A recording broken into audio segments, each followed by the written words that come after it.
अस्सलाम वालेकुम। 10वीं क्लास का मॉडल क्वेश्चन जारी हो गया है, सबको पता ही है।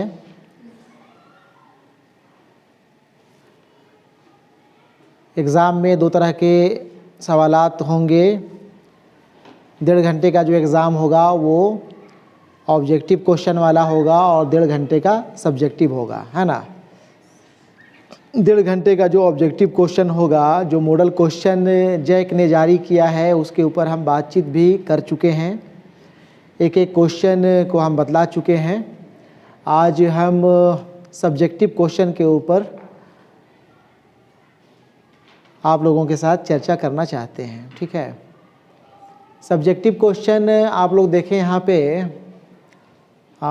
इसके लिए भी आप लोगों के पास 1.5 घंटे का टाइम होगा और फुल मार्क्स 40 का होगा, ठीक है। 40 नंबर का सब्जेक्टिव होगा। क्वेश्चन आप लोग ध्यान से देखेंगे तो यहाँ पे देखें, क्वेश्चन को 3 ग्रुप में बांटा गया है, ठीक है। ग्रुप ए, ग्रुप बी और ग्रुप सी में। ग्रुप ए में कुल 7 सवाल है, जिसमें से आप लोगों को 5 सवाल के जवाब देने हैं और हर एक सवाल की कीमत 2-2 नंबर है। यानी कि 5 सवाल आप लोग लिखते हैं, हल करते हैं, तो कुल मिलाकर के 10 नंबर का सवाल आप हल कर लेंगे, ठीक है। इसी तरह ग्रुप बी में सवाल नंबर 8 से लेकर के 14 तक है। यानी यहाँ भी आप लोगों के पास कुल 7 सवाल है, जिसमें से 5 सवाल के जवाब आप लोगों को देने हैं। हर एक सवाल की कीमत 3-3 नंबर है, ठीक है। इसके बाद ग्रुप सी है। ग्रुप सी सवाल नंबर 15 से लेकर के 19 तक। 15 से 19 तक कुल 5 सवाल। 5 सवाल में से किसी 3 का जवाब आप लोगों को देना है, ठीक है। और हर एक सवाल की कीमत यहाँ पे 5-5 नंबर है। यानी कि आप 3 सवाल हल कर लेते हैं, बना लेते हैं, तो यहाँ आपको 5 या 15 नंबर मिलने की पूरी गुंजाइश रहेगी, ठीक है। ये तो हो गया सवाल का पैटर्न। इसका हम जवाब भी तैयार कर दिए हैं। चूँकि सवाल तो हम समझते हैं आप लोग देख ही चुके होंगे, जवाब नहीं देखे होंगे, और ज़्यादातर स्टूडेंट्स जवाब की ही उम्मीद लगाए बैठे रहते हैं कि जवाब इसका हम लोगों को बता दिया जाए। तो जवाब हम इसका तैयार कर चुके हैं, ठीक है। एक एक सवाल के ऊपर हम यहाँ आप लोगों के साथ चर्चा कर लेते हैं। आप लोग एक एक सवाल देखें और इसका जवाब भी देखते जाएं, ठीक है। हम सवाल के साथ साथ जो सवाल आप लोगों का यहाँ दिया हुआ है, जैसे ग्रुप ए में आप देखेंगे, मुंदरजा झेल 7 सवालों में से किसी 5 के जवाब दें। जवाब एक लफ्ज़ या एक जुमला में ही दें, ठीक है ना। यहाँ पे पहला सवाल है, भोला गीता शौक़ से क्यों सुनता था। सवाल नंबर 2 है, उस्ताद मंगू को दुनिया के हालात की खबरें किस तरह मिला करती थी। इसी तरह सवाल नंबर 3 से लेकर के 7 तक जो भी यहाँ सवाल दिया हुआ है, हम जो आंसर शीट तैयार किए हैं, यहाँ जवाब के साथ साथ सवाल भी लिख दिए हैं, ठीक है। तो जो भी सवाल मॉडल क्वेश्चन आप लोग देखे होंगे या यहाँ पे हम आप लोगों को दिखाए, वही सवाल यहाँ भी लिखा हुआ है। यहाँ पे सवाल के साथ साथ जवाब भी है, ठीक है।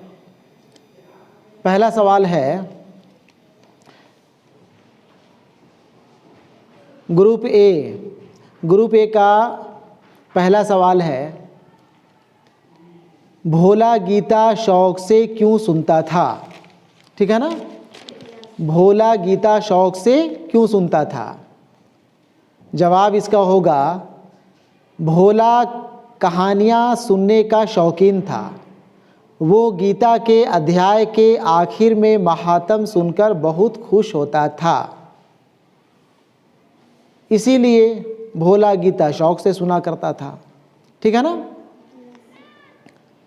अफसाना भोला से यह सवाल दिया गया है। आप लोग भोला अफसाना पढ़े होंगे तो जवाब से ज़रूर आप लोग वाकिफ़ होंगे। ठीक है, सवाल नंबर 2 देखें। उस्ताद मंगू को दुनिया के हालात की खबरें किस तरह मिला करती थीं? जवाब इसका हो जाएगा, उस्ताद मंगू को अपने तांगे में बैठने वाले सवारियों से दुनिया के हालात की खबरें मिला करती थीं। एक जुमला में जवाब है। ठीक है, चूँकि यहाँ पे साफ साफ इंस्ट्रक्शन में लिखा हुआ है कि हर एक सवाल का जवाब आप या तो एक लफ्ज़ में लिखें या फिर एक जुमला में लिखें। तो यहाँ पे एक एक जुमले का जवाब है, सवाल नंबर 1 और 2। सवाल नंबर 3 देखें। सवाल नंबर 3 है, सर सैयद अहमद खां का कौन सा मज़मून आपके निसाब में शामिल है? जवाब इसका हो जाएगा, सिर्फ जवाब आपको लिखना है, औरतों के हुकूक। जवाब होगा औरतों के हुकूक। चाहे तो आप इसे एक जुमला में भी लिख सकते हैं। एक जुमला में अगर इसका जवाब लिखना होगा तो लिखाएगा, सर सैयद अहमद खान का मज़मून औरतों के हुकूक हमारे निसाब में शामिल है। ठीक है ना, कोई मतलब नहीं है एक जुमला में जवाब लिखने का। जब जवाब हमारा एक लफ्ज़ या एक दो लफ्ज़ में हो जा रहा है और इसमें नंबर पूरा का पूरा हमको इतना ही लिखने से मिल जाएगा, तो बिला वजह पूरे जुमले में जवाब लिखने का कोई मतलब नहीं है ना। बल्कि बिला वजह बिना मतलब का हम अगर पूरा जवाब लिखें तो हो सकता है कि वहाँ लिखने में कुछ गलती भी कर बैठें, जिसके वजह से नंबर के कट जाने का भी गुंजाइश बन सकता है ना। इसलिए जहाँ पे एक लफ्ज़ में या एक दो लफ्ज़ में जवाब लिखा जा सकता है, उसका जवाब एक दो लफ्ज़ में ही लिखेंगे, और जहाँ पे पूरे जुमले में जवाब लिखना है हम वहाँ पूरा जुमला लिखेंगे। ठीक है, तो सवाल नंबर 3 का जवाब सिर्फ मज़मून का उन्वान लिख दें, नंबर पूरा का पूरा मिल जाएगा, यानी कि 2 नंबर मिल जाएगा। सवाल नंबर 4, गज़ल का सबसे अच्छा शेर क्या कहलाता है? जवाब होगा, गज़ल का सबसे अच्छा शेर बैतुल गज़ल या शाह बैत कहलाता है। ठीक है ना, यहाँ पे हम दोनों लिख दिए हैं, बैतुल गज़ल या शाह बैत। आप दोनों में से कोई एक भी लिखेंगे तब भी 2 नंबर मिलेगा। बैतुल गज़ल लिखें 2 नंबर मिलेगा, शाह बैत लिखें तब भी 2 नंबर मिलेगा, या फिर अगर पूरे जुमले में इसका जवाब लिखना हो तो वो लिख सकते हैं। लेकिन फिर हम वही कह रहे हैं कि पूरा जुमला में जवाब लिखने का कोई ज़रूरत नहीं है। ठीक है, सवाल नंबर 5, नज़्म मुअर्रा को और किस नाम से जाना जाता है? जवाब एक लफ्ज़ में, नज़्म आरी। ठीक है ना, नज़्म मुअर्रा को नज़्म आरी के नाम से भी जाना जाता है। सवाल नंबर 6, जोशमली आबादी की नज़्म का उन्वान क्या है? जोशमली आबादी की जो नज़्म आपके निसाब में नवाए उर्दू में शामिल है, उस नज़्म का उन्वान क्या है, उस नज़्म का मौजू क्या है, वो यहाँ पे लिखना है। अगर आप लोग पढ़े होंगे तो ज़रूर आंसर पता होगा, जवाब पता होगा। वैसे इसका जवाब होगा गर्मी और देहाती बाज़ार। ठीक है ना, जवाब होगा गर्मी और देहाती बाज़ार। सवाल नंबर 7, मुहावरा बाग बाग होना के मानी बताएं। मुहावरा बाग बाग होना के मानी बताएं। जवाब बहुत ज़्यादा खुश होना। बाग बाग होना, दिल बाग बाग हो गया कहते हैं ना, यानी कि बहुत ज़्यादा खुश होना। ठीक है, ग्रुप बी देखें। ग्रुप बी में कह रहा है, मुंदरजा झेल 7 सवालों में से किसी 5 का जवाब लगभग 50 लफ्ज़ों में दें। ठीक है ना, लगभग 50 लफ्ज़ों में जवाब देना है। अगर जवाब 40 लफ्ज़ में ही हो जाए, 45 लफ्ज़ में ही हो जाए तो कोई हर्ज नहीं है। ऐसा नहीं कि 50 लफ्ज़ में जवाब देने के लिए कहा है तो हम एक एक लफ्ज़ को गिनते रहेंगे और 50 लफ्ज़ पूरा करके ही दम लेंगे, वैसा नहीं करना है। लिखने की ज़रूरत नहीं है। 50 लफ्ज़ का मतलब है कि 3-4 लाइन, 3-4 जुमला में जवाब होगा, है ना। और जो जवाब, जितना जवाब होगा हम उतना ही तो लिखेंगे। हो सकता है कि 2 ही जुमला में जवाब हो जाए, 20-22 लफ्ज़ में ही जो है जवाब पूरा हो जाए, तो हम उतना ही लिखेंगे, ठीक है ना। या हो सकता है कि किसी सवाल का जवाब 5-6 जुमला, 7 जुमला, 8 जुमला भी चला जाए, तो वैसा हालांकि नहीं होगा। जो भी यहाँ पे सवाल दिया हुआ है, अगर 50 लफ्ज़ों में जवाब देने के लिए कहा है तो लगभग उसका जवाब उतना ही लफ्ज़ में होगा, ठीक है। सवाल नंबर 8, देखिए जवाब यहाँ पे हम सभी सवाल का लिख दिए हैं, ठीक है ना। आप लोगों को इंस्ट्रक्शन में जितना सवाल का जवाब हल करने के लिए कह रहा है उतना ही करना है। यहाँ पे ग्रुप बी में 7 सवाल पूछ रहा है, 7 सवाल में से किसी 5 का ही जवाब देना है जो आप लोगों को आता हो, ठीक है ना। हम यहाँ पे 7 सवाल का जवाब लिख दिए हैं। आप लोगों को जो आसान लगे, जो बेहतर लगे, वही 5 सवाल लिखना है। ऐसा नहीं कि जानते हैं हम 7 सवाल तो 7 सवाल लिख रहे हैं, तो 7 सवाल लिखने में टाइम का नुकसान होगा, है ना। मालूम हुआ कि जो नहीं लिखना था हम उसको लिख करके टाइम बर्बाद कर दिए और आखिर में जो लिखना था वही सवाल मेरा छूट गया, ठीक है। तो इसका ख्याल रखेंगे आप लोग। सवाल नंबर 8 है, अफसाना की तारीफ़ लिखें और आपके निसाब में शामिल 3 अफसाना निगारों के नाम बताएं, ठीक है। जवाब, अफसाना छोटी कहानी को कहते हैं। यह एक ऐसी नसरी तख्लीक है जो एक ही नशिस्त में पढ़ी जा सकती है, ठीक है ना। अब यहाँ पे सवाल का दूसरा पार्ट, आपके निसाब में शामिल 3 अफसाना निगारों के नाम बताएं। तो हमारे निसाब में शामिल 3 अफसाना निगारों के नाम हैं राजेंद्र सिंह बेदी, सादत हसन मंटू और तीसरा है हयातुल्लाह अंसारी। ये तीनों अफसाना निगार हमारे निसाब में शामिल है। सवाल नंबर 9, सर सैयद के नाना के यहाँ दस्तरखान के आदाब क्या थे, ठीक है। सर सैयद के नाना के यहाँ दस्तरखान के आदाब क्या थे।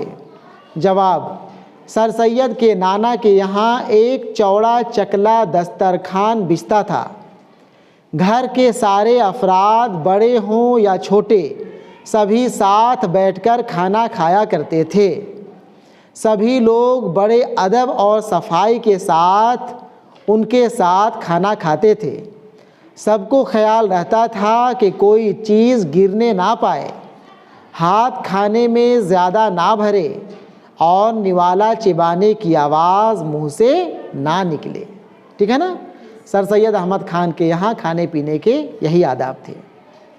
सवाल नंबर 10, ज़ौक़ के गज़ल का कोई शेर अपनी याद से लिखें और उसकी तशरीह करें। शेख मोहम्मद इब्राहिम ज़ौक़ की गज़ल जो आप लोग पढ़े हुए हैं, उसमें से कोई एक शेर, जो भी शेर याद हो, एक शेर लिखना है और उस शेर की तशरीह करना है। यहाँ पे हम शेर लिखे हैं, लाई हयात आए कज़ा ले चली चले, अपनी खुशी ना आए ना अपनी खुशी चले, ठीक है। ये शेख मोहम्मद इब्राहिम ज़ौक़ की गज़ल का पहला शेर है, यानी मतले का शेर है। तशरीह देखें, इस शेर में ज़ौक़ कहते हैं कि मुझे अल्लाह ने ज़िंदगी दी तो हम यहाँ आ गए, और फिर मौत का बुलावा आया तो चले गए।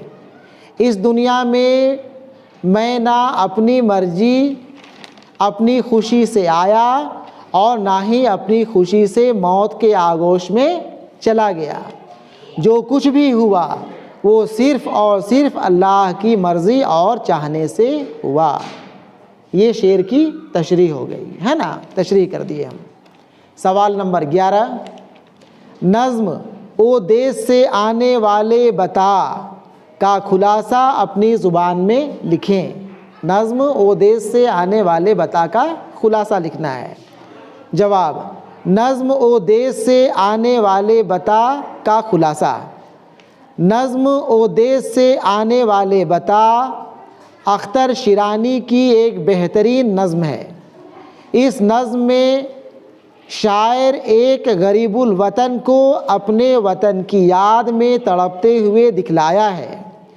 जब कोई अपने वतन से दूसरे मुल्क में जाता है और फिर जब कोई और दूसरा अफराद उसी मुल्क में जाता है तो पहला फ़र्द नए आने वाले फ़र्द से अपने देश, अपने वतन की एक एक बातें पूछता है। वो पूछता है, वो देश से आने वाले बता अपने वतन का क्या हाल है, वहाँ का मौसम कैसा है, वहाँ के हालात कैसे हैं। वो हर एक चीज़ के बारे में अपने वतन के फ़र्द से पूछता है। वो ये भी सवाल करता है कि क्या अब भी मुझे अपने देश के लोग वैसे ही याद करते हैं जिस तरह मैं उन्हें याद करता हूँ। ठीक है ना, ये हो गया खुलासा। सवाल नंबर 12, मीर बबर अली अनीस की हयात और उनकी शायरी का जायज़ा लीजिए। जवाब, मीर बबर अली अनीस की हयात और उनकी शायरी का जायज़ा। मीर बबर अली अनीस का असल नाम मीर बबर अली और अनीस तखल्लुस था। 1802 ईस्वी में फैज़ाबाद में पैदा हुए और 1874 में इंतकाल किए। अनीस रुबाई गो की हैसियत से मकबूल हुए। उन्हें मरसिया निगारी में भी गैर मामूली कामयाबी हासिल हुई। उन्होंने अपनी शायरी में लफ्ज़ों के इंतखाब और इस्तेमाल में बड़ी हुनरमंदी से काम लिया। ज़ुबान पर उन्हें बेपनाह कुदरत हासिल थी। ठीक है ना। बाहर काफ़ी शोर शराबा कर रहे हैं, देखो तो थोड़ा सा मना करके आओ।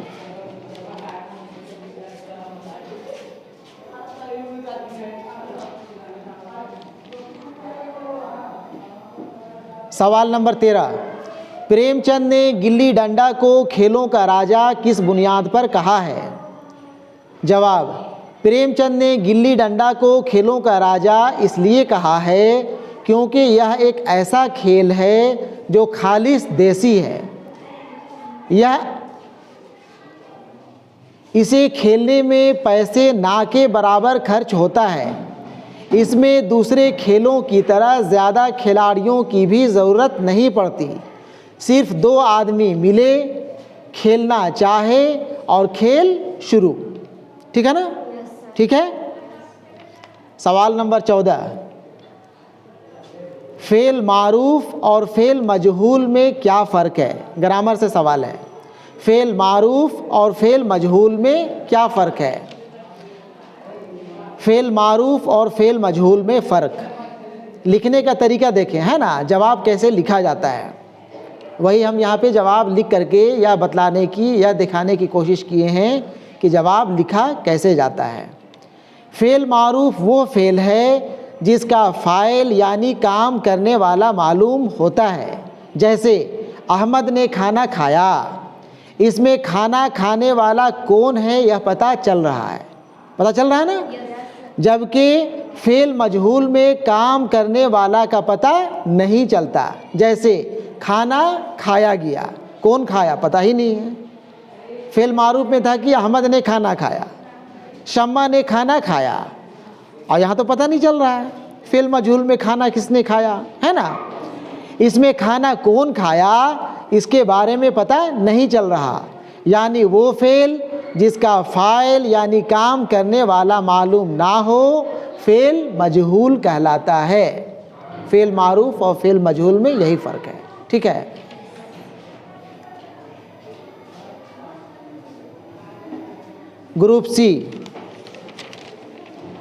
ग्रुप सी मुंदरजा झेल 5 सवालों में से किसी 3 का जवाब लगभग 100 लफ्ज़ों में दें। यहाँ पे ग्रुप सी में 5 सवाल पूछा है, जवाब किसी 3 का देना है। जो आप लोग जानते होंगे उसका जवाब लिखेंगे, है ना। हर एक सवाल 5-5 नंबर का है। सवाल नंबर 15, मंगू कोचवान का किरदार अपने अल्फाज में बयान करें।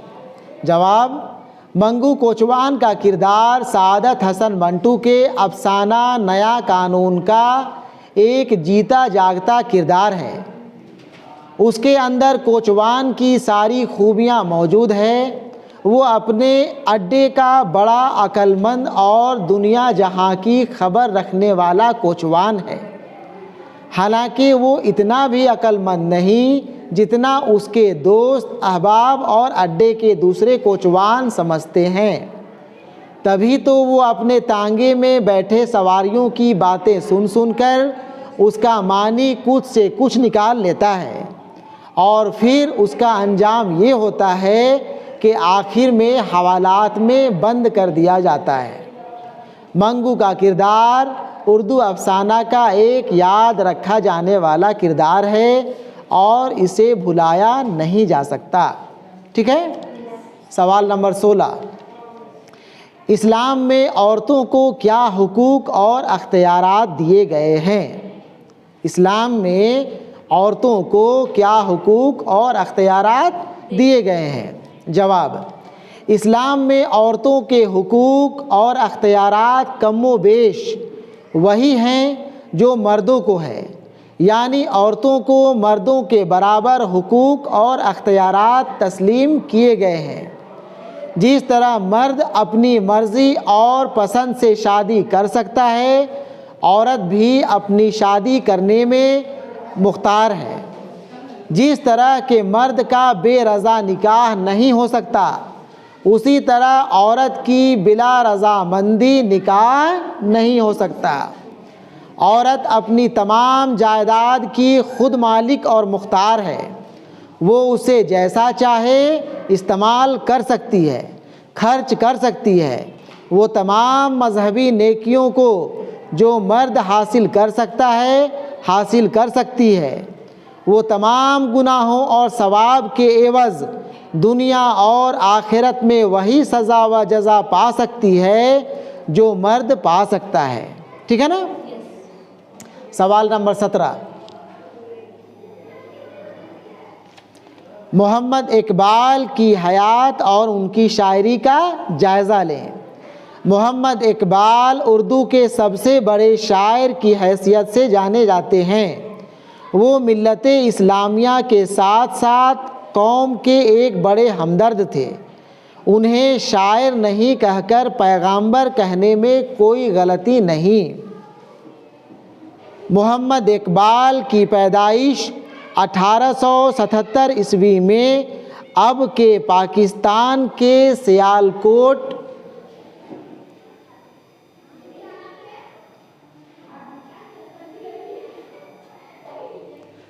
सियालकोट में हुई।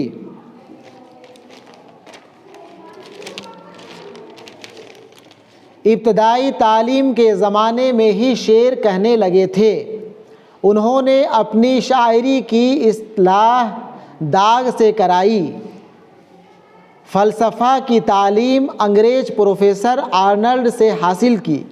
1905 में यूरोप का दौरा किए। लंदन से बैरिस्ट्री का इम्तहान किए। 1908 ईस्वी में हिंदुस्तान वापस आ गए। इकबाल की आलमगीर मकबूलियत और इल्मी मर्तबे से मुतासिर होकर हुकूमत बरतानिया ने उन्हें सर का खिताब अता किया। 1938 ईस्वी में लाहौर में इकबाल इंतकाल किए। ठीक है। सवाल नंबर 18, 3 सवाल हम बता दिए ग्रुप सी से। ये तीनों अगर आपको बेहतर लग रहा हो, अच्छा लग रहा हो, तो इसी में अपनी बात ख़त्म कर सकते हैं। यहीं तक आपका जवाब मुकम्मल हो सकता है। फिर भी हम जो भी सवाल मॉडल क्वेश्चन में दिया हुआ है, हम सभी का जवाब यहाँ लिख दिए हैं। सवाल नंबर 18 देख लें। गुलिस्तान अदब, सवाल यहाँ दिया है गुलिस्तान अदब। गुलिस्तान अदब तो हम लोगों को नहीं पढ़ना है। सवाल क्या दिया है यहाँ देखें। सवाल नंबर 18, सवाल नंबर 18, गुलिस्तान अदब में शामिल अफसानों में से किसी एक अफसाना का खुलासा लिखें। जबकि गुलिस्तान अदब 11वीं और 12वीं क्लास में पढ़ना है।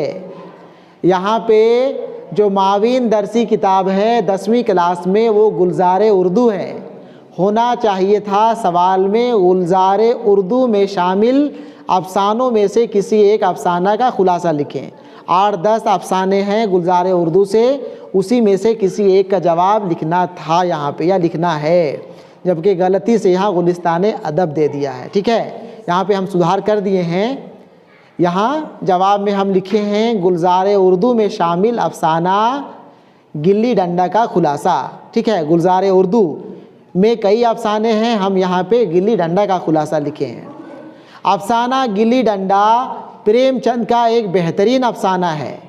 इसमें उन्होंने बचपन की यादों को बड़े खूबसूरत अंदाज में समेटने की कोशिश की है और यह बताने की कोशिश की है कि कोई भी शख्स खा कितना ही मर्तबत या अजीम हो जाए, वो अपने बचपन के साथियों को हरगिज भुला नहीं सकता।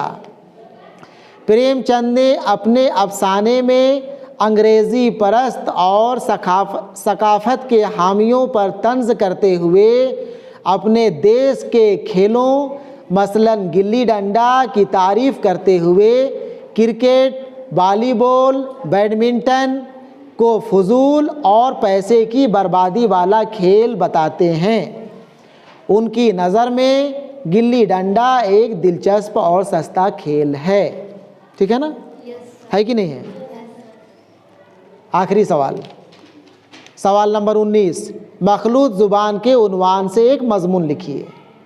ठीक है, एक मज़मून लिखने के लिए एक मौजू रहेगा या हो सकता है कि दो तीन उन्वान, 2-3 मौजू दे दे। बरसात का मौसम, गर्मी का मौसम, जाड़े का मौसम, ईद उल फित्र, है ना। यहाँ पे मखलूत ज़ुबान के उन्वान से एक मज़मून लिखिए। यहाँ पे मखलूत ज़ुबान के ऊपर मज़मून लिखना है। ठीक है, कोई भी उन्वान रह सकता है। हम इस सेट के बाद कोशिश करें कि दो सेट और तैयार कर दें। ठीक है, और उसका सवाल जवाब भी हम हल करा दें, उसका सवाल जवाब भी अपलोड कर दें, ताकि आप लोग 3 सेट की तैयारी करके फ़ाइनल एग्ज़ाम के लिए जाएं तो काफ़ी बेहतर तरीके से इम्तहान लिख करके आवें, है ना। यहाँ मॉडल क्वेश्चन तो एक ही सेट जारी हुआ है, लेकिन हम देखते हैं 2-4 दिन 5 दिन के अंदर इसी पैटर्न पे 2 सेट और तैयार करके वीडियो अपलोड कर देंगे। ठीक है, आखिरी सवाल, सवाल नंबर 19, मखलूत ज़बान के उन्वान से एक मज़मून लिखिए। मखलूत ज़बान यानी ऐसी ज़बान जो खालिस नहीं बल्कि इसमें कई ज़ुबानों के अल्फाज की आमिज़श हो। दुनिया में कोई भी ज़बान खालिस नहीं है, बल्कि वो कई दूसरे ज़बानों से मिलकर बनी हुई है। उर्दू ज़बान पर भी यह एतराज़ किया जाता है कि यह ज़बान मखलूत है, इसमें कई दूसरी ज़बानों के अल्फाज पाए जाते हैं। ये सही है, मगर यह उर्दू का ऐब नहीं। हिंदुस्तान में भी बोली जाने वाली कई दूसरी ज़बानें भी कुछ ना कुछ असर दूसरी ज़बानों से कहीं ना कहीं ली हुई हैं। मखलूत ज़बान को खुश रंग और हरा भरा गुलदस्ता कहना गलत ना होगा। ठीक है ना। इस तरह से हमारा जवाब मुकम्मल होता है। आप लोगों से हम यही उम्मीद करेंगे कि आप लोग एक एक सवाल का जवाब लिख करके प्रैक्टिस कर लें। ठीक है ना। Yes sir. सिर्फ सुनने से काम नहीं चलेगा, लिख लिख के प्रैक्टिस करना पड़ेगा। ठीक है। इसके बाद 2 सेट और हम बना करके अपलोड करेंगे, उसे भी आप लोग एक एक क्वेश्चन का जवाब उतार करके अपनी तैयारी को और ज़्यादा बेहतर कर लेंगे, है ना। ठीक है, बस इतना ही आज।